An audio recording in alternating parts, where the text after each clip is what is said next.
एक और बात बताऊं, ऐसा नहीं है कि भगवान राम ने ही सीता माता की परीक्षा ली, सीता माता ने भी भगवान राम की परीक्षा ली थी। अच्छा, कैसे? यस, ये है जब हनुमान जी सीता माता को लेने के लिए जाते हैं तो वे उन्हें कहते हैं कि आपको यहाँ रुकने की कोई आवश्यकता नहीं है, आप मेरे साथ में वायु मार्ग से ही वापस चल सकती हैं। हाँ जी। हाँ, तो युद्ध की कोई आवश्यकता ही नहीं है, आप सीधा चलिए। तो युद्ध होता ही नहीं यदि सीता माता वहां चली बिल्कुल जाती सही तो। बात है। हाँ, ये बात तो वहां सीता माता 2-3 तर्क देकर के हनुमान जी को मना करती है। एक तो ये कि मैं किसी भी अन्य पुरुष के साथ में मैं नहीं जा सकती, क्योंकि उन्होंने कहा कि आप मेरी पीठ पर बैठ करके चलिए, तो मैं वैसे नहीं जा सकती। एक तो उस कारण से उन्होंने मना कर दिया। जी। दूसरा कारण वो देते हैं कि मैं ऐसा चाहती हूँ कि ऐसा न हो कि यदि मैं आ जाऊं तो लोग ये कहें कि राम में प्रताप नहीं था, वीरता नहीं थी, राम में साहस नहीं था कि वह हाँ, अपनी लड़ने पत्नी की को शक्ति छुड़ा, नहीं हाँ शक्ति नहीं थी।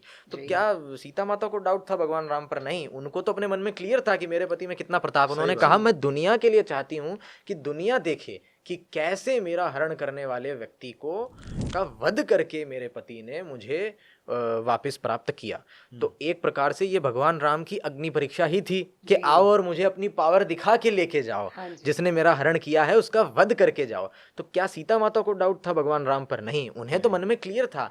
और लोग मूर्खतापूर्ण बातें न करें, जो कि आज भी कर रहे हैं इतना होने के बावजूद भी, लेकिन उन्हें मौका न मिले, इसके लिए माता सीता ने कहा। तो जैसे माता सीता को पता था, फिर भी उन्होंने भगवान राम की एक प्रकार से परीक्षा ही तो हुई कि भले हनुमान लेने आ गए पर उनको जाने से मतलब नहीं है, उनको मतलब है कि आके अपनी पावर शो करो।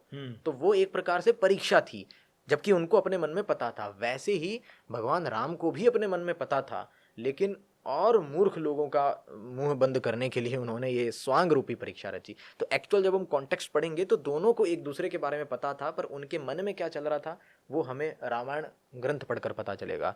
हम जनरली और लोगों के वीडियोस देखते हैं या उनसे सुनते हैं तो हमें बहुत डाउट हो जाता है। जितना इंटरेस्टिंगली मैंने बताया है, इससे और इंटरेस्टिंग है जब आप खुद वाल्मीकि रामायण उठाकर पढ़ेंगे कि वहाँ एक्चुअल में कहानी क्या चल रही थी।